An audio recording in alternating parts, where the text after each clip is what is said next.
আসসালামু আলাইকুম, আমি নাশরফুল আছি আপনাদের সাথে। আজকে আমাদের ফার্স্ট পডকাস্টের প্রথম এপিসোড, লাইফ ইন অ্যাব্রোড। আমি আপনাদের সাথে আগে শেয়ার করেছিলাম যে আসলে এমন একটা পডকাস্ট আনতে চাই যেখানে আসলে যারা আসলে বিদেশে রয়েছে, আমাদের বাংলাদেশে যারা আসলে আমরা উচ্চশিক্ষা, চাকরি, বিজনেস বা আদার্স পারপাসে বিদেশে মাইগ্রেশন হয়েছে, তাদের মুখ থেকে তাদের আসলে অভিজ্ঞতাগুলো শুনবো, তাদের আসলে মাইগ্রেশন হিস্ট্রি শুনবো, এই দেশে আসলে তাদের যে সব কিছু নিয়ে আলোচনা করব আমরা এই ভিডিওতে। তো আজকে আমাদের সাথে আমাদের ফার্স্ট গেস্ট রয়েছে। তার ইন্ট্রোডিউস করার আগে আমি বলতে চাই, আজকে একদিন স্পেশাল মানুষ আছে আমাদের সাথে, যার মাধ্যমে ফিনল্যান্ডের নামটা আমি প্রথম শুনেছিলাম, যার ইন্সপায়ারেশন আসলে আমি ফিনল্যান্ড এসেছি। তো আমি চেয়েছিলাম সবসময় যে আমার এই পডকাস্টে প্রথমে আমি তাকে দিয়ে শুরু করতে চাই। তো আজকে আমার ভিডিওতে গেস্ট হিসাবে রয়েছে আমার সেম ইউনিভার্সিটি, জাহাঙ্গীরনগর ইউনিভার্সিটিরই আমার খুব প্রিয় এক ছোটো ভাই নিলয়, যার সাথে আজকে আমাদের ডিসকাশন থাকবে। তো এবং ডিসকাশনের মাঝখানে কিন্তু আপনাদের করা কিছু প্রশ্ন আমরা উত্তর করব, যেগুলো আসলে আপনারা আমাদেরকে করেছেন, যেগুলো নিয়ে আসলে আপনারা জানতে চেয়েছেন যে আসলে ফিনল্যান্ডের বিভিন্ন বা আদার্স কান্ট্রিগুলোর মাইগ্রেশন হিস্ট্রি। তো প্রথমে আমরা যাচ্ছি নিলয়ের কাছে। Niloy, welcome to this show. Thank you so much ভাই। কেমন আছো? আলহামদুলিল্লাহ, আপনি কেমন আছেন? আলহামদুলিল্লাহ। তো প্রথমে যদি তোমার পরিচয়টা আমরা একটু জানতে চাই। আমি মোহাম্মদ এনামুল হাসান, ডাকনাম নিলয়। আমি মূলত বাংলাদেশের জাহাঙ্গীরনগর বিশ্ববিদ্যালয় থেকে BBA MBA কমপ্লিট করি। তারপর বাংলাদেশ এডুকেশন মিনিস্ট্রি ট্র্যাকে সেকেন্ড মাস্টার্স করার জন্য শিয়ামিন ইউনিভার্সিটি চায়নাতে যাই। Okay. It was a bilateral programme between ministry of education Bangladesh and embassy of people's republic of China. আচ্ছা। ওখান থেকে মাস্টার্স করে আসার পর তারপর আমি বাংলাদেশে army institute of business administration Savar ক্যান্টনমেন্টে লেকচারার হিসেবে জয়েন করি ফাইন্যান্সে। ওখানে কর্মরত থাকা অবস্থায় বিভিন্ন দেশে আসলে পিএইচডির জন্য অ্যাপ্লাই করছিলাম, কারণ আমার কাছে মনে হচ্ছিল, আমার সবসময় টার্গেট ছিল যে যত আর্লি এজে আসলে পিএইচডিটা কমপ্লিট করা যায়। আমার পার্সপেক্টিভটা এরকম ছিল, আর্লি এজে পিএইচডি কমপ্লিট করলে হয়তো ক্যারিয়ার অপরচুনিটিসগুলো বেশি ভালোভাবে এক্সপ্লোর করা যাবে। এরপরে মূলত ফিনল্যান্ডে পিএইচডির জন্য অ্যাপ্লাই করা, অন্যান্য আরও জায়গায় করেছিলাম, চায়নাতে করেছিলাম, নিউজিল্যান্ডে করেছিলাম, অস্ট্রেলিয়াতে করেছিলাম।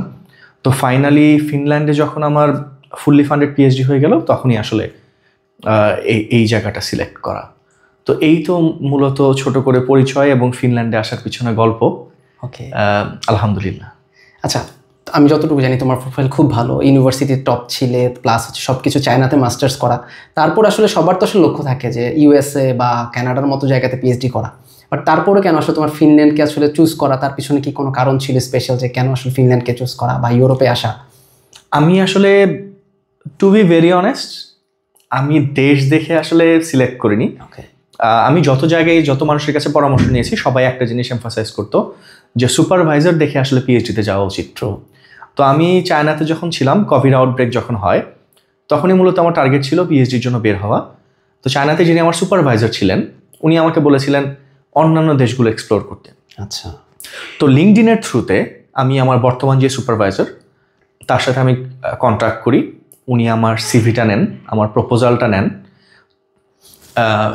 ইট ওয়াজ ইন আর্লি 2020। ওকে। তখন থেকে আমি আসলে ওনার সাথে ইন টাচে ছিলাম।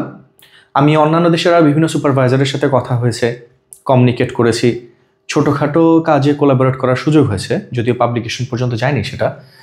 কিন্তু আমার কাছে বরাবরই মনে হয়েছে যে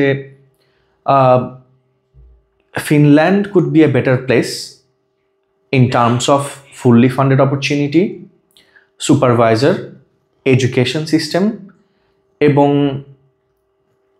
কাম অ্যান্ড কোয়াইট একটা প্লেস, শান্তিপ্রিয়, অবশ্যই সেটেলমেন্ট ইস্যুটার বিশেষ শান্তিপূর্ণ দেশ। পরবর্তীতে যেখানেই থাকি না কেন, এখানে ইমিগ্রেশন সিস্টেমটা বা মাইগ্রেশন সিস্টেমটা quite easier than other countries, এটাও অবশ্যই একটা ফ্যাক্ট ছিল।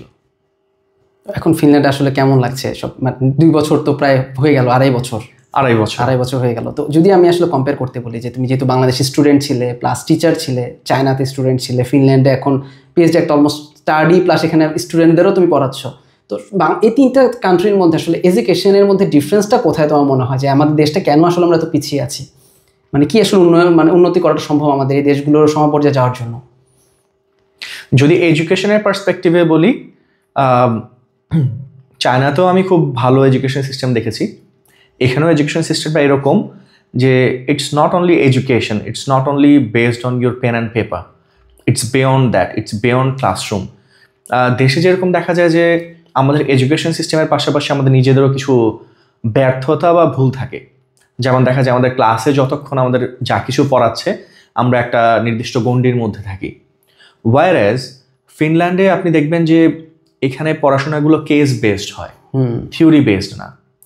আবার দেখাচ্ছে আমরা যেহেতু ফাইন্যান্সের দুজনই, ফাইন্যান্সের বিভিন্ন মডেলগুলো কিভাবে রান করতে হয়, কিভাবে বিভিন্ন ডেটাবেস থেকে আসলে ডেটা এক্সট্র্যাক্ট করে একটা মডেল রান করতে হয় বা কিভাবে কোম্পানির ভ্যালুয়েশন করা লাগে, সেই জিনিসগুলো আপনি প্র্যাকটিক্যালি শিখতে পাচ্ছেন, যেটা আমাদের দেশে আসলে ম্যাক্সিমাম ক্ষেত্রেই পসিবল হয় না।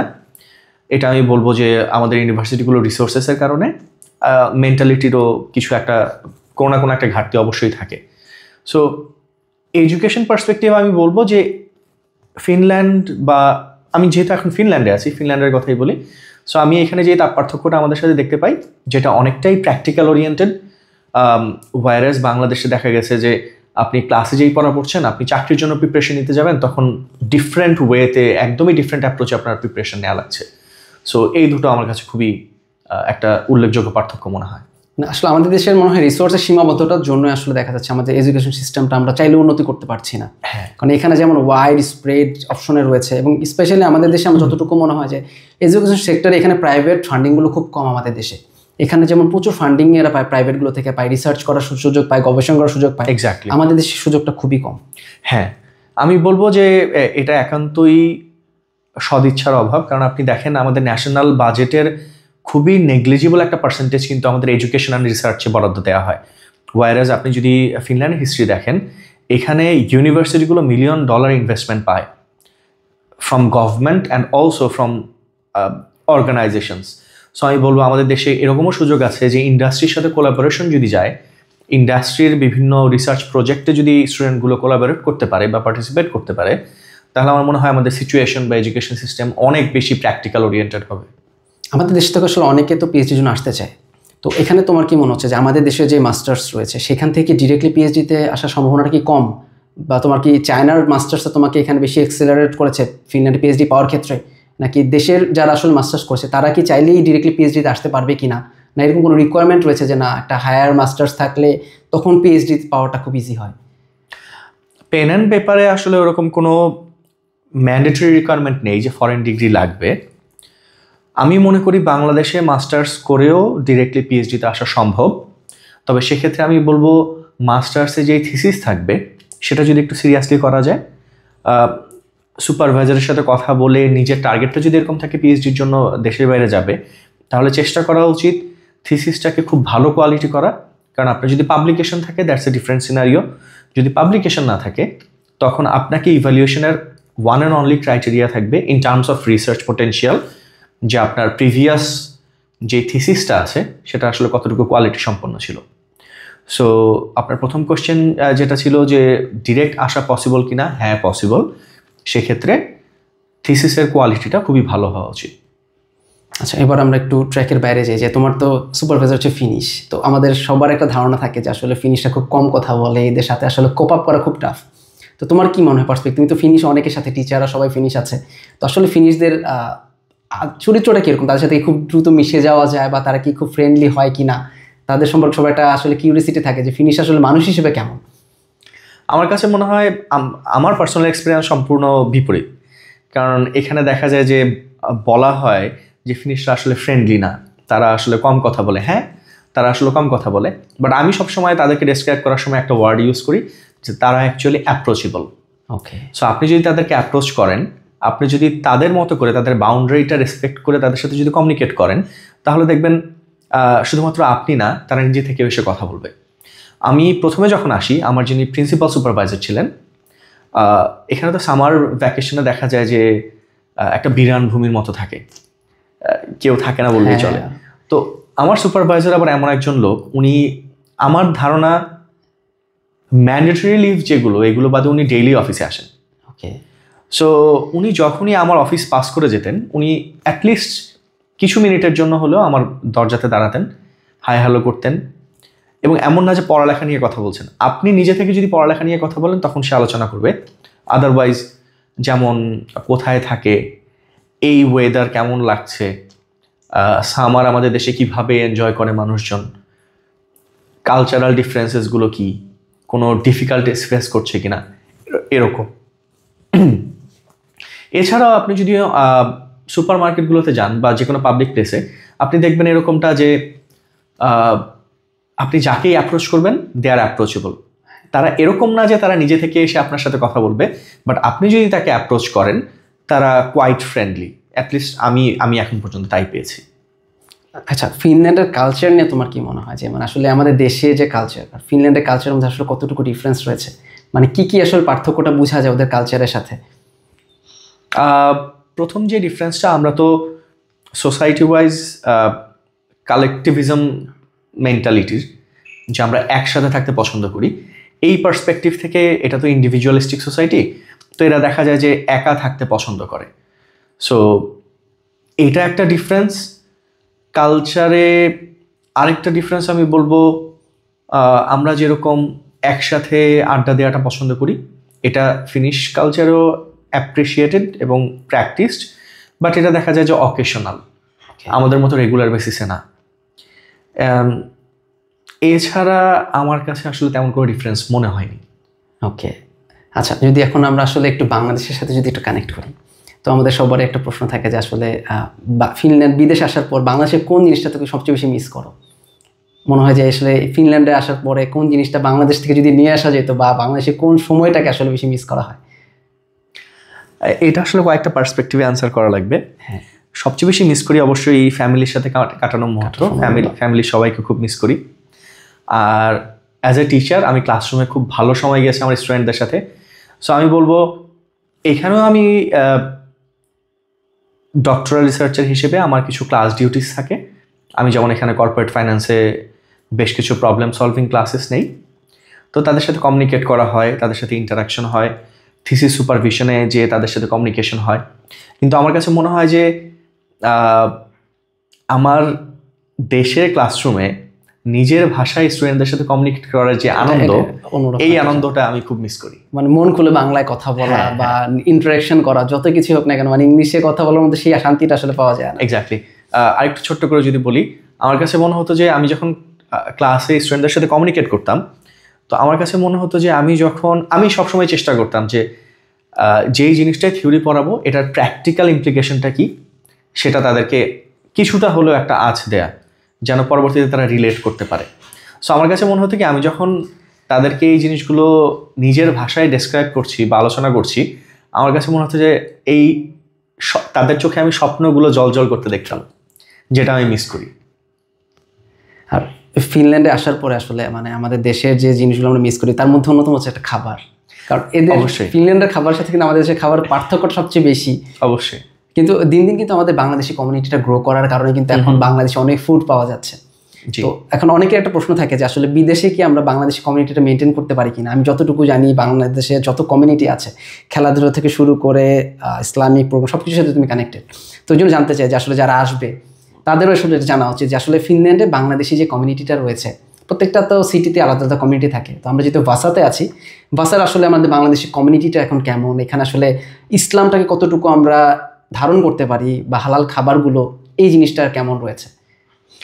যদি পয়েন্ট ওয়াইজ যাই, অনেকেরই একটা কনসার্ন থাকে যে এখানে আসলে ধর্মচর্চা আসলে কতটুকু পসিবল, এটা বা নিজের মতো করে পর্দা করাটা আসলে কতটুকু পসিবল। যেহেতু আমি একটা কথা মেনশন করেছি, এটা ইন্ডিভিজুয়ালিস্টিক সোসাইটি, এখানে ইন্ডিভিজুয়াল টু ইন্ডিভিজুয়াল কনসিডার করা হয়। সো আপনি আপনার ধর্ম পালন করবেন, সেটা নিয়ে কোনো ধরনের কোনো রেস্ট্রিকশন নেই। এখানে আমাদের মসজিদ রয়েছে যেখানে আমরা নামাজ পড়তে পারি। তাছাড়া এখন ভাসাতে মুসলিম কমিউনিটিটা এত বড়, আলহামদুলিল্লাহ। আমি এরকম আমার ইনভলভ ডিরেক্টলি হওয়ার সুযোগ হয়নি এখন পর্যন্ত, বাট আমি এরকম আলোচনা শুনেছি যে আমাদের ইসলামিক সোসাইটি থেকে বা এই কমিউনিটি থেকে একটা ইনিশিয়েটিভ নেওয়া হয়েছে যে নিজেদের অর্থায়নে একটি মসজিদ প্রতিষ্ঠা করার, পাশাপাশি এখানে সাপ্তাহিক ইসলামিক শিক্ষার ক্লাস হয়ে থাকে বাচ্চাদের জন্য। এছাড়াও আরও বিভিন্ন সুযোগ সুবিধা রয়েছে। সো ইন এ নাটশেল, আপনি যদি আপনার ধর্ম নিজের মতো করে চর্চা করতে চান, সেটা খুবই পসিবল, আপনাকে এখানে কেউ কিছু বলার মতো নেই। আর এখানে তো আমরা বাংলাদেশি কালচারটাকে ধারণ করি, 16 ডিসেম্বর, 21শে ফেব্রুয়ারি, তারপর হচ্ছে ঈদের যে প্রোগ্রামগুলো, একসাথে নামাজ পড়া, সবকিছু কিন্তু এখানে আমরা আসলে মেনটেন করতে পারি। কারণ সবার একটা ধারণা থাকে যে বিদেশে গেলে সবাই আসলে একাকিত্ব থাকে, বিদেশে বাঙালি আসলে কোনো কিছু করা যায় কিনা। কিন্তু ফিনল্যান্ড আসলে কিন্তু একটা অপরিচিত কান্ট্রি ছিল সবার কাছে, 2 বছর আগেও আসলে একদম অপরিচিত ছিল। এই 2 বছরে আমাদের কমিউনিটিটা এত বেশি গ্রো করেছে যে আমরা নিজেদের এখন বাঙালি, প্রচুর বাঙালি আমরা এখানে ফেস করি। তো এখানে আসলে তোমার কি মনে হয় যে অ্যাজ এ বাঙালি তুমি এখানে কি ধরনের প্রবলেম, প্রথমে যখন এসেছিলে কি ধরনের প্রবলেম ফেস করতে হয়েছিল ফিনল্যান্ড আসার পর, যেটা আসলে যারা আসবে তারা যদি সেই জিনিসটাকে যদি টেক ওভার করে আসে, বা এটা যদি আগে থেকে পরিচিত হয় যে না এই ধরনের প্রবলেম ফেস করতে হতে পারে, তো সেই ক্ষেত্রে কি ধরনের প্রবলেম ফেস করেছে? আমি প্রথমে আসার পর যেই প্রবলেমটা ফেস করেছি সেটা হচ্ছে ইনফরমেশন পাওয়ার ক্ষেত্রে কিছু ডিফিকাল্টিস ছিল, যে আমি কোন ইনফরমেশনটা কোথায় অ্যাকুরেট ইনফরমেশন পাবো এটা নিয়ে আমার বেশ কিছু কনফিউশন ছিল। মানুষ অনেক কম ছিল সেই কারণে, আর তখন উইন্টার ছিল, উইন্টারে অ্যাকচুয়ালি মানুষের সাথে দেখা সাক্ষাৎও কম হয়, তো এইটা একটা প্রবলেম। এছাড়া আমার মনে হয় এখানকার কমিউনিটিটা খুবই কোঅপারেটিভ। এখানে ফেসবুক গ্রুপ রয়েছে, হোয়াটসঅ্যাপ গ্রুপ রয়েছে, ইসলামিক কমিউনিটির গ্রুপ রয়েছে, সো এরকম বিভিন্ন গ্রুপ আছে। সো আপনার কোনো ইনফরমেশন যদি দরকার হয়, so that is readily available. এছাড়া আমার আর কোনো ডিফিকাল্টিস মনে পড়ছে না যেটা আসলে মেনশনেবল। ওকে। আর ফিনল্যান্ডে যখন পিএইচডি অফার লেটারটা পেলে, তারপর তো তোমার ভিসা প্রসেস নিয়ে তুমি কাজ করেছিলে, তখন ভিসা প্রসেসিং আসলে কোনো ডিফিকাল্টিস ফেস করেছিলে কিনা, যে না আসলে, কারণ ফিনল্যান্ডের ভিসা প্রসেস কিন্তু অনেকটা সোজা একটা প্রসেস, বাট ইনফরমেশন গ্যাপের কারণে তখন অনেক প্রবলেম হয়। তোমার সেই ধরনের কোনো অভিজ্ঞতা আছে কিনা যে প্রবলেম তুমি ফেস করেছিলে পিএইচডি করতে আসার সময় প্রসেসিং? অবশ্যই, আমি তখন একটা ফেসবুক গ্রুপে মেম্বার হিসেবে ছিলাম, তো ওখানে আমি বেশ কয়েকজনকে নক করেছি। আমি আসলে নেক্সট প্রসেসটা জানতাম না। ওকে। যে আমি অফার লেটার পেয়েছি, তারপর কি পোস্টিং এগ্রিমেন্ট পেয়েছি, তো কিভাবে ভিএফএস অ্যাপয়েন্টমেন্ট নেওয়া লাগে, বা কিভাবে ডকুমেন্টসগুলো রেডি করা লাগে, বা কোন কোন ডকুমেন্টস অ্যাকচুয়ালি জরুরি, এই জিনিসগুলো আসলে ইনফরমেশন ছিল না। সো এখন দিন যত যাচ্ছে সব কিছু আপডেটেড হচ্ছে, ইনফরমেশনগুলো অ্যাভেলেবল। আমার সময় তখন ডিফিকাল্টি সেটাই ছিল যে স্টেপ ওয়াইজ কোনটার পর কোনটা করা লাগবে, ডকুমেন্টগুলো সিকোয়েন্সিয়ালি রিকোয়ার্ড ইনফরমেশন অনুযায়ী কীভাবে সাজানো লাগবে, এই জিনিসগুলো আমি ডিফিকাল্টিস ফেস করেছি। মেইনলি হচ্ছে পিএইচডিতে আসলে কিন্তু খুব কম সংখ্যক স্টুডেন্ট আসে, তো এটা নিয়ে আইডিয়াও মানুষের আসলে কম। হ্যাঁ, এটা একটা খুব ভালো একটা পয়েন্ট বলেছেন। আমি বেশ কিছু অ্যাডমিনকে নক করেছিলাম, বেশ অনেকজনকে জিজ্ঞাসা করেছিলাম এখানকার পিএইচডির জন্য যে রেসিডেন্স পারমিট দেওয়া হয় সেটা একটু ক্যাটাগরিটা ডিফারেন্ট। দেখা যায় যে এটা স্টুডেন্ট ভিসা না, এটা হচ্ছে রিসার্চার ক্যাটাগরি। সো এটাতে পরবর্তী সুবিধাগুলো কি বা অসুবিধাগুলো কি, এগুলো সম্পর্কে যখন আমি কোয়েশ্চেন করতাম তখন ম্যাক্সিমামই আমি অ্যান্সার পেতাম না। এটা আরেকটা ডিফিকাল্টিস ছিল। ওকে। এখন যদি তোমাকে জিজ্ঞেস করা যায় পিএইচডি আসলে এই রেসিডেন্সি পারমিটের সুবিধা অসুবিধাগুলো কি, সেক্ষেত্রে কি কি পজিটিভ নেগেটিভ দিকগুলো রয়েছে আসলে? আমি বলবো পজিটিভ দিকই বেশি। যেমন ধরেন বর্তমানে যে ফিনিশ ইমিগ্রেশন রুল রয়েছে, আপনি যদি কন্টিনিউয়াস পারমিট অর্থাৎ এ পারমিট রিসার্চের ক্যাটাগরিতে 4 বছর থাকেন কন্টিনিউয়াসলি, এবং আপনার যদি ফান্ডিং থাকে তাহলে আপনি 4 বছর পরই এলিজিবল হয়ে যাচ্ছেন ডিরেক্টলি পিআরের জন্য, পার্মানেন্ট রেসিডেন্সির জন্য। এখন পর্যন্ত যে ফিনিশ ইমিগ্রেশন রুলস রয়েছে সেই অনুযায়ী এটা একটা সুবিধা। যদি আপনার ফান্ডিং না থাকে আপনি এই ক্যাটাগরিতে আনলিমিটেড আওয়ার্স জব করতে পারবেন, দেয়ার ইজ নো রেস্ট্রিকশন যে আপনার এত ঘন্টা। বাট দেন এগেইন আপনার সুপারভাইজারের উপর, আপনার নেগোসিয়েশনের উপর ডিপেন্ড করবে, যেহেতু আপনার টার্গেটটা হচ্ছে পিএইচডিতে আসা। সো আপনি শুধু কাজ করবেন, পিএইচডিতে প্রোগ্রেস হচ্ছে না।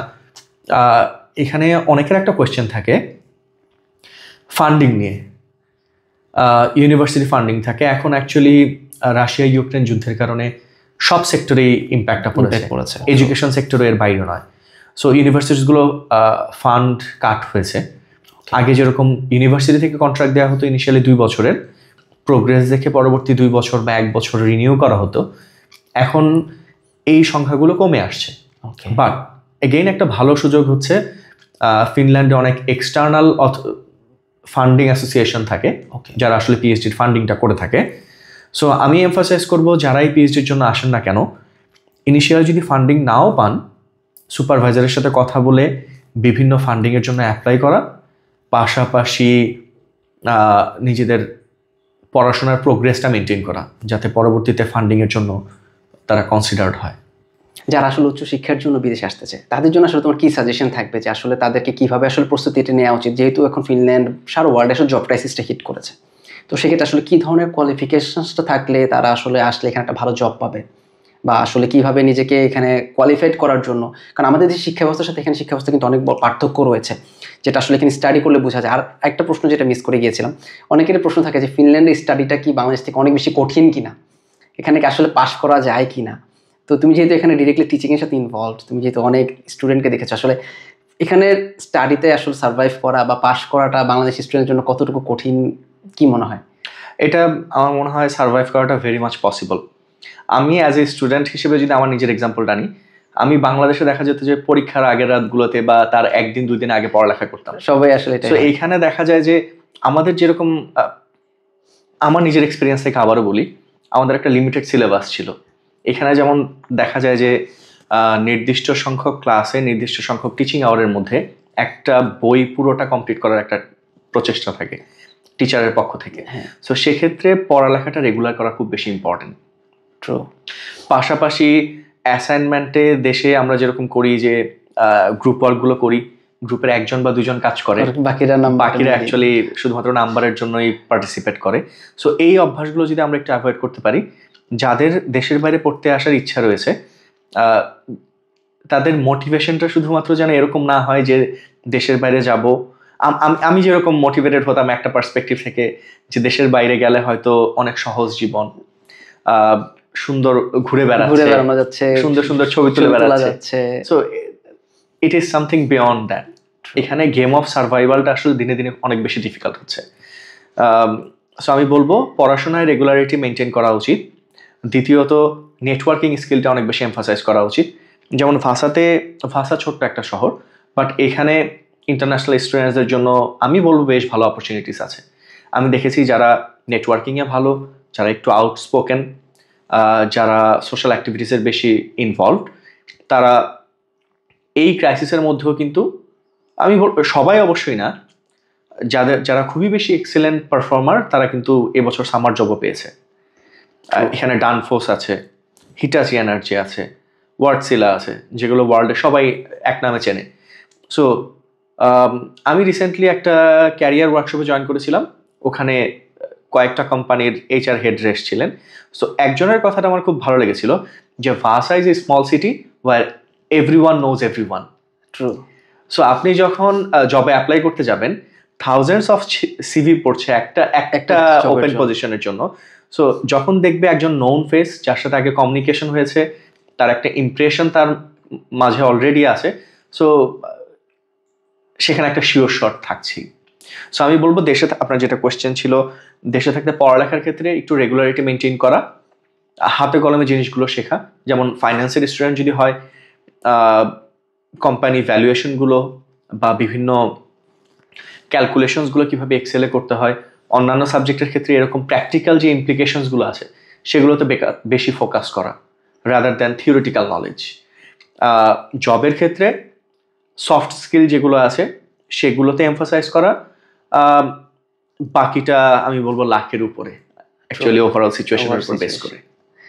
আচ্ছা, ফিনল্যান্ডের লাইফস্টাইল নিয়ে তোমার মানে কি মনে হয়, যে আসলে এখানে সবকিছু যদি আমরা আসলে কম্পেয়ার করি আমাদের দেশ থেকে, কারণ ফিনল্যান্ড পৃথিবীর সবচেয়ে সুখী দেশ আর বাংলাদেশ হচ্ছে 135 নম্বর দেশ, তো আসলে কেন আমরা এত পিছিয়ে আছি, যে আসলে ফিনল্যান্ডে কি এমন আছে যে ফিনল্যান্ড এত বছর ধরে সুখী দেশ হচ্ছে, আমরা বাংলাদেশে থেকে পারছি না? তো তোমার কি মনে হয় যে আসলে আমাদের দেশটাতে কি ইমপ্রুভমেন্টগুলো আমাদের আসলে করা উচিত, এই ফিনল্যান্ড থেকে কি শিক্ষা নেওয়া উচিত? আসলে আমার কাছে মনে হয় আমাদের দেশের কি শিক্ষা নেওয়া উচিত তার চাইতে বেশি আমরা যদি এমফাসাইজ করি ফিনল্যান্ডে অ্যাকচুয়ালি কেন এতটা হ্যাপি বলা হয়ে থাকে, আমি বলবো হ্যাপিনেস ব্যাপারটা খুবই আপেক্ষিক।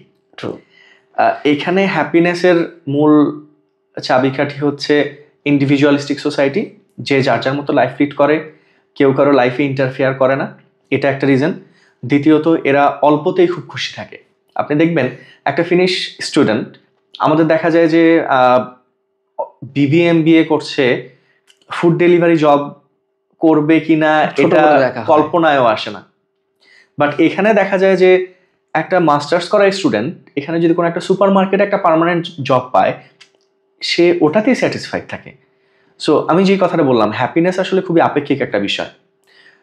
এরা অল্পতে সন্তুষ্ট থাকে, এটা একটা কারণ হ্যাপি হওয়ার। দ্বিতীয়ত, নিজেদের মতো লাইফ লিড করতে পারে, কেউ কারো লাইফে ইন্টারফেয়ার করে না।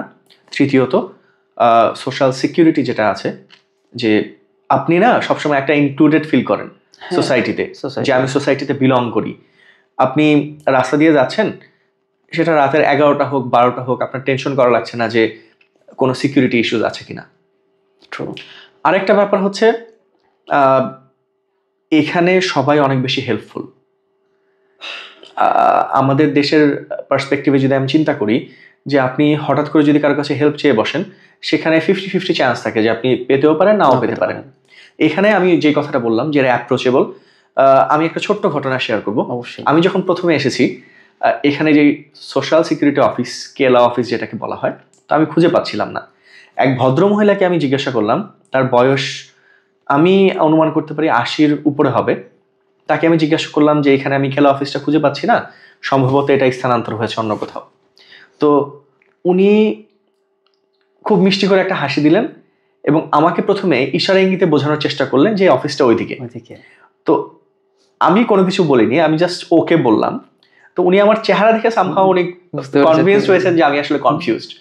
তো উনি আমাকে সাথে করে নিয়ে ওই অফিসের সামনে রেখে তারপর বললেন যে আমি তাহলে যাই, এটাই হচ্ছে সেই কেলা অফিস, আই হোপ তোমার কাজটা হয়ে যাবে। এটা কতটুকু হেল্পফুল আসলে। সো এই মেন্টালিটিটা আমি এখানে সবার মধ্যেই পেয়েছি।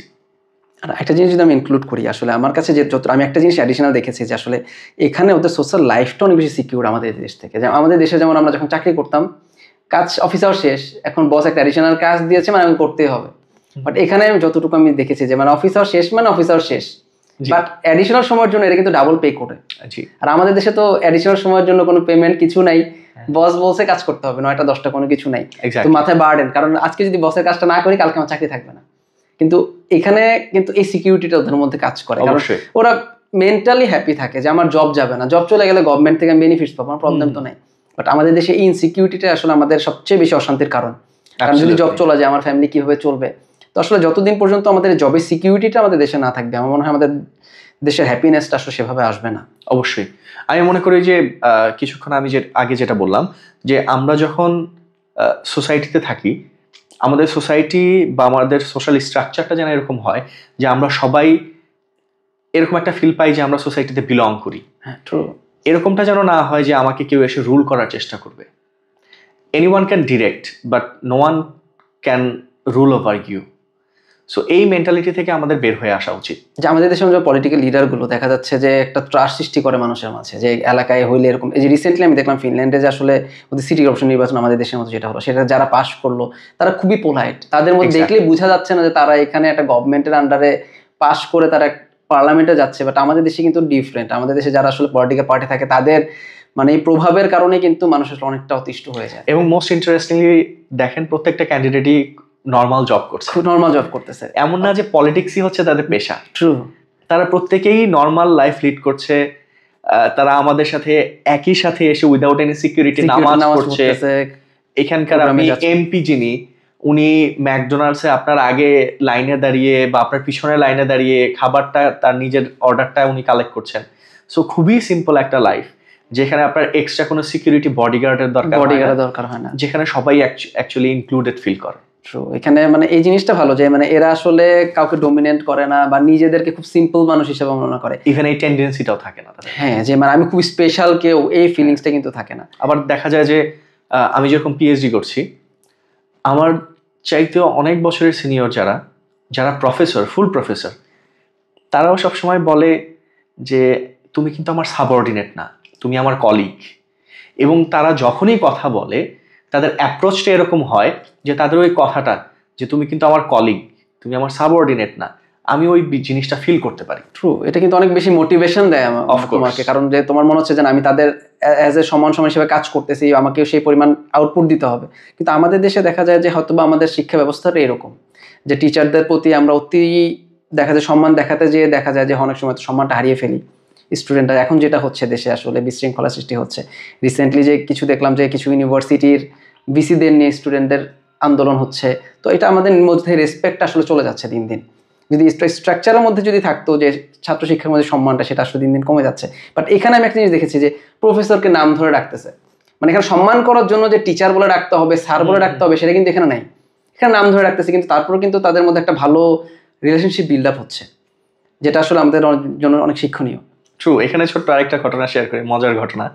আমার সুপারভাইজারের সাথে আমার প্রথম যেদিন মিটিং হয়, ওই দিন উনি আমাকে কিছু বলেননি। দ্বিতীয় মিটিং এর সময় আমি যখন ওনাকে প্রফেসর বলছিলাম, আমাদের কালচারে যেহেতু নেই যে টিচারের নাম ধরে ডাকা, তো উনি আমাকে বলছিলেন তুমি আমাকে নাম ধরে ডাকো প্লিজ, আমার খুব আনকমফোর্টেবল লাগছে। ট্রু। আমি যখন ফার্স্টে আসার পরে টিচারকে যখন মেল দিয়েছিলাম যে ডিয়ার স্যার, বা সে আমাকে রিপ্লাই বলেছিল যে আমার নাম হচ্ছে এটা, তুমি আমাকে নাম ধরে ডাকো, আমি স্যার শুনতে কমফোর্টেবল না। মানে ওদের আসলে সোশ্যাল সেটআপটা এরকম যে টিচারের সাথে একটা অন্যরকম রিলেশনশিপ বিল্ড আপ করা, মানে একদম ফর্মাল কোনো কিছু থাকে না।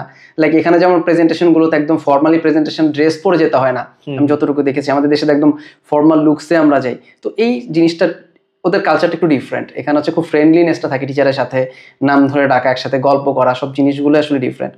তো এই কালচারের জিনিসটা আসলে মনে হয় যারা দেশে আছে তারা জিনিসটা ধরতে পারবে না, যখন আসবে তারা এই জিনিসটা আসলে ফিল করতে পারবে।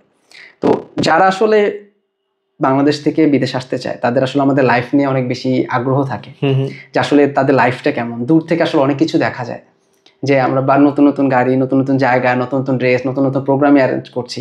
তো আসলে এর ব্যাক স্টোরিটা কি? তো আসলে তোমাকে যদি জিজ্ঞেস করি যে এক কথায়, যে আসলে যারা আসলে ভবিষ্যতে আসতে চায় এই ফিনল্যান্ড বা উচ্চশিক্ষায়, তাদের আসলে কি ধরনের মেন্টালি সেট আপ নিয়ে আসা উচিত ইন ফিউচারে? এবং সেকেন্ড হচ্ছে যে যারা এখন ফিনল্যান্ডে আছে তাদের আসলে লং রানে ফিনল্যান্ডে তাদের সার্ভাইভালের জন্য তাদের আসলে এখন থেকে কি কি ধরনের স্টেপস নেওয়া উচিত? প্রথমত যারা আসবেন তাদেরকে আমি বলবো, এখন যেহেতু সার্ভাইভালটা অনেক বেশি ডিফিকাল্ট আগের যে কোনো সময়ের চাইতে, সো ফাইন্যান্সিয়াল ব্যাকআপটা অনেক বেশি ইম্পর্টেন্ট যদি ফান্ডিং না থাকে। মাস্টার্সের ক্ষেত্রে যেরকম এখন বলা হচ্ছে যে 1 বছরের টিউশন ফিস প্লাস নিজের চলার মতো খরচ নিয়ে আসা, কারণ কোনো ধরনের কোনো সার্টেনিটি নেই যে পার্ট টাইম জব হোক, সেটা অড জব বা অফিসিয়াল জব, সেটার কোনো সার্টেনিটি নেই। সো প্রথমত মেন্টাল প্রিপারেশন, দ্বিতীয়ত ফাইন্যান্সিয়াল প্রিপারেশন, তৃতীয়ত আমি যেটা বলবো যে রিসেন্টলি দেখা যাচ্ছে যে আমাদের রেপুটেশন অনেক বেশি নষ্ট হচ্ছে। বিভিন্ন সিটিতে পড়ালেখার জন্য এসছে, বাট পরবর্তীতে পড়ালেখা কন্টিনিউ করেনি, ডেফার করে ফুল টাইম জব করছে। এতে করে রুলসগুলো দিনে দিনে আরো বেশি স্ট্রিক্ট হচ্ছে অন্যদের জন্য। সো এটাও একটা মেন্টালিটি যে আমি যে পড়ালেখার উদ্দেশ্য নিয়ে যাচ্ছি, আমার এই উদ্দেশ্যটা যেন ঠিক থাকে। কারণ আপনি যখন পড়ালেখা কমপ্লিট করবেন, যে কথাটা আমি বললাম যে নেটওয়ার্কিং করেন, সোশ্যাল ইভেন্টগুলোতে পার্টিসিপেট করেন, try to become a known face to recruiters, যাতে করে আপনার জব পাওয়ার স্কোপ এবং অপরচুনিটিসগুলো বাড়ে। সো এটা হচ্ছে যারা আসবেন তাদের জন্য পরামর্শ। আর যারা অলরেডি আছেন তাদেরকে আমি বলবো পড়ালেখার পাশাপাশি নেটওয়ার্কিং ইভেন্টগুলোতে জয়েন করা, বিভিন্ন কম্পিটিশনে পার্টিসিপেট করা, এবং try to network to any extent, যত সম্ভব মানুষের সাথে যতটুকু সম্ভব। এবং এরকমও বলা হয়ে থাকে যে ডোর টু ডোর যে রিক্রুটারদের সাথে কমিউনিকেট করা, যদিও কেউ এটা ফর্মাল অ্যাপ্রোচ ধরেন, কেউ এটা একদমই পছন্দ করেন না, বাট যেটা বলা হয়ে থাকে যে যখন সামনে কোনো দরজা থাকে সেটা নক করে দেখতে হয় যে অপরচুনিটিস আছে কিনা। সো যারা আছেন তাদের জন্য আমার পরামর্শ এটাই, যদি আপনি অফিসিয়াল জবের জন্য চেষ্টা করেন, এরকম ভাবে নেটওয়ার্ক করার চেষ্টা করেন এবং একটা নোন ফেস হওয়ার চেষ্টা করেন। আসলে দেখা যায় কি, আমরা যারা আসলে দেশ থেকে আসে তাদের একটা ফার্স্ট টেন্ডেন্সি থাকে যে আমি এই জব করব না, আমি এভাবে চলবো না, আমি দেশে এভাবে চলেছি, আমি এখানে চলতে পারবো না। তো এই মেন্টালিটি আসলে আমার মনে সবচেয়ে বেশি আমার জন্য ক্ষতিকর। কারণ আমরা দেশে যত কিছু হোক না কেন, আমরা দেশে কিন্তু অনেক বেশি লাক্সারি লাইফ লিড করি সবাই। কারণ আমাদের দেশে দেখা যায় অনেক কিছু, সব জিনিস চিপ থাকে, সব কিছু আমরা দেশে একটা মাস্টার্স করে, মাঝখানে যে তুমি একবার বলেছিলে যে মাস্টার্স করে একটা স্টুডেন্ট আমাদের ফুড ডেলিভারি করতে চায় না, তো এখানে আসার পর সেই টেন্ডেন্সিটা থেকে যায় যে যাওয়ার পর আমি অফিসিয়াল জবই করবো। বাট আসলে এখানে সিচুয়েশন তো টাফ, যেহেতু অফিসিয়াল জব পাওয়াটা এখন খুবই টাফ, যার ল্যাঙ্গুয়েজ ব্যারিয়ার রয়েছে, প্লাস হচ্ছে এখানে কোয়ালিফিকেশনসের অনেক গ্যাপ রয়েছে আমাদের সাথে। কারণ এখানে আমাদের ইনভেস্টমেন্টটা আমরা পড়ালেখার পিছনে না করে আমরা ইনভেস্টমেন্টটা করি, সময়টা ইনভেস্ট করে হচ্ছে জব খোঁজার পিছনে। যদি আমরা যেহেতু এত টাকা খরচ করে এখানে স্টাডি করতে আসছি, তো স্টাডিতে যদি আমরা মনোযোগটা দিতাম, নিজের কোয়ালিটিটাকে যদি ইনক্রিজ করতাম, এখানে আসলে জব পাওয়ার জন্য একজনের কাছে শুনেছি সে নাকি 200টা জব অ্যাপ্লাই করেছে। কিন্তু আলটিমেটলি তার কোনো জব হয়নি। কিন্তু সে যদি 50টা জব অ্যাপ্লাই করে যদি সে সেখান থেকে শিক্ষা নিতে পারতো যে জব সার্কুলারগুলোতে কি কোয়ালিফিকেশনস আছে, আমি কি সেটা মিট আপ করছি কি না, সেটা আমি ইনক্রিজ করার চেষ্টা করি। সেটা না করে আমরা গণহারে অ্যাপ্লাই করছি এবং ফ্রাস্ট্রেশনে চলে যাচ্ছে। তো আমার মনে হয় যে আসলে নিজেদের উপলব্ধিটা অনেক ইম্পর্টেন্ট। এখানে আসার পর সব ধরনের জব করা বা সবকিছু যাচাই বাছাই করা বা সবকিছু কোয়ালিফিকেশনসগুলো ক্রস আপ করাটা অনেক ইম্পর্টেন্ট। এখানে আমি একটু সময় নিয়ে 3টা পয়েন্ট এমফাসাইজ করতে চাই। প্রথমত, আমার কাছে মনে হয় আমরা ম্যাক্সিমামই যারা দেশের বাইরে চলে আসি তাদের, আমি নিজেও হয়তো এরকম, যদি আমার ফুললি ফান্ডেড পজিশন না থাকতো আমিও হয়তো এটাই চিন্তা করতাম যে দেশে আমার পরিচয় কী ছিল, দেশে আমি কি করতাম সেটা এক পাশে রেখে এখানে যে গেম অফ সার্ভাইভালটা আছে, এখানে সার্ভাইভ করাটা হচ্ছে ইনিশিয়াল পর্যায়ে সবচেয়ে বেশি চ্যালেঞ্জ। সো এখানে এরকম বাছাবাছি না করে যে এটা করব এটা করব না, ওই সময়ে ওই পরিস্থিতিতে আপনার সার্ভাইভালের জন্য যা কিছু প্রয়োজন সেটা আমার মনে হয় সেটাতে পার্টিসিপেট করাটা বেটার। এটা একটা পয়েন্ট। দ্বিতীয়ত, আপনি যেটা বললেন যে র্যান্ডমলি জবের জন্য অ্যাপ্লাই করা, এখানে আপনি কালচারাল ডিফারেন্সের কথা বলেছিলেন। এখানে আরও একটা ইন্টারেস্টিং ব্যাপার হচ্ছে, আপনি এখানে যেই জবের জন্য অ্যাপ্লাই করেন না কেন, আপনাকে রিজেকশন ইমেলে জানানো হয় যে আপনাকে আসলে ফার্দার রিক্রুটমেন্ট প্রসেসের জন্য কনসিডার করা হয়। এবং আমি আমার নিজের এরকম এক্সপিরিয়েন্স নেই, বাট এরকম আমি অনেকের কাছে শুনেছি, আপনি যদি ফার্দার তাদেরকে জিজ্ঞাসা করেন যে কোন কোন স্কিল আমি ডেভেলপ করতে পারি so that in future I can get considered, তারা আপনাকে সাজেশনসও দিবে যে আপনি এই করতে পারেন বা এই জিনিসগুলো অ্যাভয়েড করতে পারেন। ওকে, এটা দ্বিতীয় পয়েন্ট। থার্ড পয়েন্ট, আপনি যখন কোনো জবে অ্যাপ্লাই করবেন তখন র্যান্ডমলি একটা সিভি বারবার ইউজ না করে ওই জবের ডেসক্রিপশন এবং রেসপন্সিবিলিটিস অনুযায়ী আপনার ক্যারিয়ার অবজেক্টিভ এবং কাভার লেটারটা মডিফাই করাটা অনেক বেশি ইম্পর্টেন্ট। সো ব্যাপারটা এরকম না যে আপনি একটা কুয়োর মধ্যে শুধু ঢিল ছুটছে, একই জিনিস বারবার দিচ্ছেন, পানি উপরের দিকে চলে আসবে, এরকমটা না। সো আপনাকে স্ট্র্যাটেজিক ওয়েতে আগাতে হবে। এবং আমি যেটা বললাম যে প্রত্যেকটা জবকে, একজন ভদ্রলোক একটা কথা বলেছিলেন একটা সেমিনারে, আমার খুব ভালো লেগেছে, যে জব খোঁজাটাও একটা রেগুলার জব। সো সেটাকেও রেগুলার জবের মতো আপনি যদি টাইমিং দেন, এফোর্ট দেন, তাহলে অবশ্যই প্রতিধ্বনির মতো আপনার কাছেও কিছু না কিছু রিটার্ন আসবে। কারণ ফিনল্যান্ডে আসলে এত জব ক্রাইসিসের মাঝেও কিন্তু আমি দেখেছি অনেককে যে 1-2 মাসের মতো জব ম্যানেজ করে ফেলেছে, কারণ তার আসলে ইগারনেসটা ছিল যে না জব করতে হবে। সে, আমি যতটুকু জানি, সে আসলে বাংলাদেশে খুব ভালো একটা সরকারি জব করতো, সেটা ছেড়ে সেখানে এসেছে, একদম লো কোয়ালিটির জব করছে। সে কিন্তু তার মনে কোনো দ্বিধাবোধ নেই যে আমি জব করছি বা আমি জব, সেটা নিয়েও সে হ্যাপি, কারণ সে জানে সার্ভাইভাল, যেটা বলে সার্ভাইভাল গেমে আসলে এখানে নিজেকে কিছুদিনের জন্য রানিং রাখাটা ইম্পর্টেন্ট। কারণ একটা সময় যে হয়তো বা দেখা যাবে সিচুয়েশন চেঞ্জ হয়ে যাবে, স্ট্যাবিলিটি চলে যাবে। তো এটা হচ্ছে মেন ইস্যু। আচ্ছা, ফিনল্যান্ডে যেহেতু জব ক্রাইসিস নিয়ে এত কথা হচ্ছে, মানে তোমার কেন, মানে কি মনে হচ্ছে যে আসলে কি কারণে এত জব ক্রাইসিসটা আসলে এখন ফিনল্যান্ডে হিট করেছে, বা ওয়ার্ল্ডে জব ক্রাইসিসটা কেন এত বেশি, যেটা 2-3 বছর আগে কিন্তু এত ছিল না? অ্যাকচুয়ালি ইকোনমি ফল করে রাশিয়া ইউক্রেন যুদ্ধের কারণে। তো দেখা যায় যে প্রত্যেকটা সেক্টরেই অনেক বাজেট কাট হয়েছে, আর যেহেতু রাশিয়ার বর্ডারের সাথে ফিনল্যান্ড, একদমই বর্ডারের সাথে বেশি। হ্যাঁ, এইটাই আমার মনে হয় জব মার্কেটে ক্রাইসিসের এক অন্যতম কারণ। দ্বিতীয়ত কারণ হচ্ছে, যারা ইউক্রেন থেকে এখানে শিফট করেছে, আমি এরকমটা শুনেছি, আমি শিওর না, আমি এরকমটা শুনেছি যে কোনো জবে অ্যাপ্লাই করার ক্ষেত্রে ওইখানে ক্যান্ডিডেটের ক্ষেত্রে প্রায়োরিটাইজ করা হয় যে যদি এরকম কেউ থাকে যারা আসলে ইউক্রেন থেকে এসেছে বা অন্যান্য যুদ্ধবিধ্বস্ত দেশ যারা এসছে, তাদেরকে একটু প্রায়োরিটি করা হয় বেসড অন যদি ওই জবের সাথে তাদের স্কিলগুলো ম্যাচ করে। দ্বিতীয়ত, তাদের নিজস্ব মানুষের, এই বর্তমান গভর্নমেন্টের আইডিওলজি অনুযায়ী তাদের নিজস্ব মানুষকে আগে অ্যাকোমোডেট করা লাগবে, তারপর যে অন্য ফরেইনারদের জন্য। সো প্রথমত ইকোনমিক সিচুয়েশনের কারণে মার্কেটটা অনেক বেশি কনস্ট্রেইনড। দ্বিতীয়ত, এরকম কিছু প্রায়োরিটিস থাকে। তৃতীয়ত, এরকম অপরচুনিটিসগুলো এত বেশি স্ক্যাটার্ড হয়ে গেছে বা ন্যারোড হয়ে গেছে, এই জন্য দেখা যায় যে ক্যান্ডিডেটস অনেক বেশি বাট ওপেন পজিশনস অনেক কম। পাশাপাশি আরও একটা বলা হয়ে থাকে যে ফিনল্যান্ডে ম্যাক্সিমাম জবই হচ্ছে হিডেন জব। ট্রু, যে কোনো না কোনো রেফারেন্সে আপনি যদি যেতে পারেন, সো রেফারেন্স জোগাড় করাটাও একটা স্কিল। নেটওয়ার্কিংটা তুমি যেটা বললে, যেখানে নেটওয়ার্কিং এর মাধ্যমে পসিবল। ফুড ডেলিভারি জবগুলো এখন দেখা যাচ্ছে যে আসলে নতুন করে আইডি দেওয়া হচ্ছে খুব কম, সেশন অনুযায়ী দেওয়া হচ্ছে, সাবস্টিটিউট করে নিতে হচ্ছে। তো সেক্ষেত্রে নেটওয়ার্কিংটা খুব ইম্পর্টেন্ট আসলে। ইভেন যেগুলোকে অড জব বলা হয়ে থাকে, যদিও আমি মনে করি যে কোনো কাজই হচ্ছে সম্মানজনক, যদি আপনি কারো ক্ষতি না করে থাকেন এবং ইল্লিগাল কোনো কাজ না করে থাকেন, তাহলে প্রত্যেকটা জবই সমান মর্যাদার পাওয়ার অধিকার রাখে। সো যেটা বলছিলাম, ইভেন অড জবগুলোতেও দেখা যাচ্ছে যে এখন এত কম ওপেন পজিশন এবং এত বেশি অ্যাপ্লিকেন্ট, ওখানেও আপনি যদি একটু কথা বলে দেখেন, দেখবেন যে একটা নেটওয়ার্কের মধ্যেই কিন্তু ওই জবগুলো হচ্ছে। So reference is really really important, at least at this moment.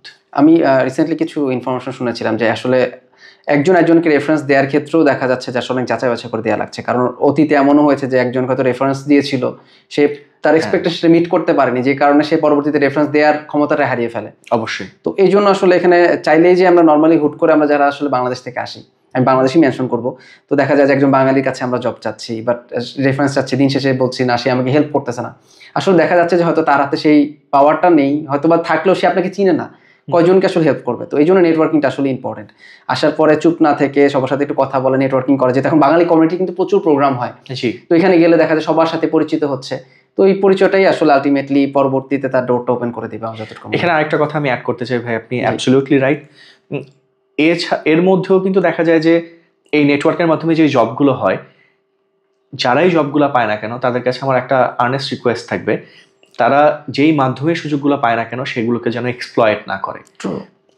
ধরেন আমি কাউকে রেফারেন্স দিয়ে একটা জব দিলাম, তাহলে তার জন্য রেসপন্সিবিলিটি হচ্ছে আমি যেন পরবর্তীতে আরো মানুষকে রেফার করতে পারি, বা সে যেন পরবর্তীতে অন্য মানুষকে রেফার করতে পারে, এই রেপুটেশনটা যেন আমাদের বজায় থাকে।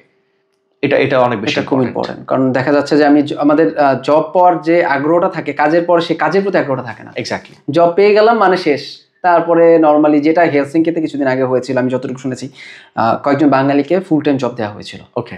এবং পরবর্তীতে 1 সপ্তাহের মধ্যে তাদের সেই কন্ট্রাক্টটা ক্যান্সেল করা হয়, কারণ তারা এক্সপেকটেশনটা মিট করতে পারেনি। তারা যখন জব নিয়েছে, তারা যে পরিমাণ তাদের এক্সপিরিয়েন্স বা প্রোফাইল শো করেছিল কাজে, সেটা কোনোটাই ছিল না। তো আমাদের তো আসলে ফেক ডকুমেন্ট বানানোর আমরা খুব বেশি ওস্তাদ। তো দেখা যায় যে আসলে ফেক সার্টিফিকেশন, ফেক এক্সপিরিয়েন্স দিয়ে জবগুলো নিচ্ছি, বাট আলটিমেটলি পারফর্ম করতে না পারার কারণে কিন্তু রেপুটেশনটা খুবই খারাপ হয়ে যাচ্ছে। তো সেই ক্ষেত্রে আসলে যদি বলবো যারা দেশ থেকে আসবেন, আপনার অবশ্যই স্কিলসগুলো নিয়ে তারপরে সেটা অ্যাড করা উচিত, যে আমি এই স্কিলস জানি সেটা সিভিতে অ্যাড করা উচিত। না জেনে কোনো কিছু অ্যাড করা কিন্তু আসলে নিজের জন্য ক্ষতি, পরবর্তী অন্য মানুষদের জন্য আসলে এই জন্যই বলা হয়ে থাকে যে do not lie on your CV. True, কারণ আমাদের দেখা যায় যে আমরা আসলে এটা নিয়ে কিন্তু অনেক মিম দেখি যে আসলে যেটা জানি না সেটাও সিভিতে বলে ফেলি চাকরি নেওয়ার জন্য, কিন্তু পরবর্তীতে সেটা আসলে নিজের জন্য ক্ষতি হয় এবং অন্য মানুষদের ট্রাস্টও নষ্ট, রেপুটেশনও নষ্ট করে। অবশ্যই। তো আসলে আজকের আলোচনাতে আমরা এগুলো ট্রাই করছিলাম যে আপনাদের সাথে রেগুলার যে আপনাদের জানার যে আলোচনাগুলো, যে আসলে ফিনল্যান্ডের জব সিচুয়েশন বা ফিনল্যান্ডের অ্যাপ্লিকেশন প্রসেস বা ফিনল্যান্ডের লাইফস্টাইল, সব কিছু নিয়ে আমরা ছোটোখাটো আলোচনা করলাম, টুকটাক কথা বললাম।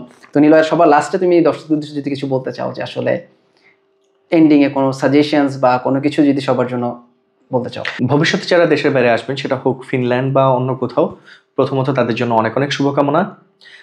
পরবর্তীতে আমি বলতে চাই, আপনারা যখন প্রিপারেশন নেবেন বা যখন চিন্তা করবেন দেশের বাইরে যাবেন পড়ালেখার জন্য বা উচ্চশিক্ষার জন্য, তখন একটা টাইমলাইন ধরে এগোনো, যেমন আপনার ল্যাঙ্গুয়েজ প্রফিসিয়েন্সি টেস্টের জন্য প্রিপারেশন নেওয়া, আপনার কাগজপত্রগুলো বা ডকুমেন্টগুলো প্রিপারেশন করা, তৃতীয়ত যেই দেশে যাচ্ছেন সেই দেশের ভিসা রিলেটেড যে প্রসিডিওরসগুলো আছে সেগুলো সম্পর্কে পুঙ্খানুপুঙ্খ ইনফরমেশন কালেক্ট করা, এই জিনিসগুলো করার জন্য যথেষ্ট সময় হাতে নিয়ে তারপর প্ল্যানিং করা। এই কাজগুলো করতে যেয়ে আপনাদের অনেক বাধা বিপত্তি আসবে, আমি দোয়া করি এবং আপনাদের জন্য বেস্ট উইশেস যে আপনারা খুব সহজ উপায়ে এবং সহযোগিতার সাথে এই স্টেপগুলো পরিপূর্ণ করে দেশের বাইরে আসতে পারবেন। এটাই আপনাদের জন্য প্রত্যাশা। সবাইকে অসংখ্য ধন্যবাদ। সবাইকে অনেক অনেক ধন্যবাদ আমাদের সাথে আজকে থাকার জন্য। নেক্সট সেশনে অন্য একজন গেস্ট নিয়ে হাজির হব। আপনাদের যাদের আসলে গেস্টদের কাছে কোনো প্রশ্ন যদি থাকে, আমার এই কমেন্টসে, এই চ্যানেল ভিডিওটা কমেন্টসে জানাতে পারেন। সেই প্রশ্নগুলো আমরা নেক্সট গেস্টকে জানাবো। এবং আপনাদের আসলে যত ফিনল্যান্ড বা উচ্চশিক্ষায় আসার ক্ষেত্রে যত ধরনের প্রশ্ন বা যত ধরনের কনফিউশন থাকে, সব কিছু আমরা আস্তে আস্তে একটু রিয়েল লাইফ এক্সপিরিয়েন্স থেকে ক্লিয়ার করার চেষ্টা করবো। কারণ আমরা যারা আসলে ইউটিউবার আছি, আমরা কিন্তু যারা যখন কথা বলি তখন আমাদের নিজেদের এক্সপিরিয়েন্স অন্যজন থেকে শুনে বলি। আর এই পডকাস্টগুলোতে আমরা তাদের মুখ থেকে সরাসরি শুনছি, যেটা আপনাদের জন্য অনেক বেশি আসলে হেল্পফুল হবে আমার মনে হয়। তো সবাইকে ধন্যবাদ। আজকে এই পর্যন্তই। আল্লাহ হাফেজ। আসসালামু আলাইকুম।